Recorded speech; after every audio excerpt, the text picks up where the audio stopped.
খাবার যা antioxidant, anti cancerous, হার্টের জন্য খুবই উপকারী, গ্লোয়িং স্কিন এবং চুলের পুরোপুরি যত্ন রাখে, তার সাথে প্রোটিন ও ফাইবারে ভরপুর। এবং সব থেকে মজার ব্যাপার হলো এটা খুবই অল্প মূল্যেও বাজারে খুবই সহজলভ্য। জানেন কি সেটা কি? দ্যাট ইজ তিল বা সিসেম। আয়ুর্বেদে তো এর গুরুত্ব অপরিসীম। Sesame is a important source of protein rich in thiamine and niacin.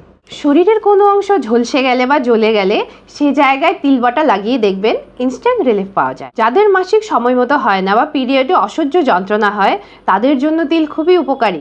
তিল হলো ন্যাচারাল মুড বুস্টার। তিলে থাকা ট্রিপ্টোফ্যান দ্রুত মেজাজ ভালো করতে পারে, তাই প্রেগনেন্সির টাইমে বা মেনোপজের সময় যেসব মুড সুইংয়ের প্রবলেম দেখা দেয় সেক্ষেত্রে তিল খুবই উপকারী। যাদের অতিরিক্ত হাই প্রেশারের সমস্যা আছে তাদের ক্ষেত্রে তিল বাটা মেডিসিনের মতোই কাজ করে। এতে থাকা সেসামিন ও সেসামলিন নামক অ্যান্টিঅক্সিডেন্ট শরীরে কোনো দুরারোগ্য ব্যাধিকে জন্ম নিতে দেয় না। তিলে থাকা ভিটামিন B1, B3 ও B6 চুল পড়া এবং অকালে চুল সাদা হয়ে যাওয়াকে আটকে দেয়।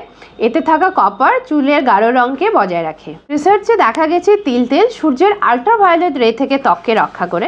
তিল মুখের ত্বকে বয়সের ছাপ পড়তে দেয় না এবং স্কিনকে আরও গ্লো করে তোলে। এতে থাকা ক্যালসিয়াম, ফসফরাস ও ম্যাগনেসিয়াম হাড়কে ভঙ্গুর হতে দেয় না, ফলে অস্টিওপরোসিসের সম্ভাবনা কমে যায়। এতে থাকা PUFA ও MUFA রক্তে খারাপ কোলেস্টেরল বা LDL এর মাত্রা কমিয়ে ভালো কোলেস্টেরল বা HDL এর মাত্রা বাড়িয়ে দেয়, ফলে হার্ট সুস্থ থাকে।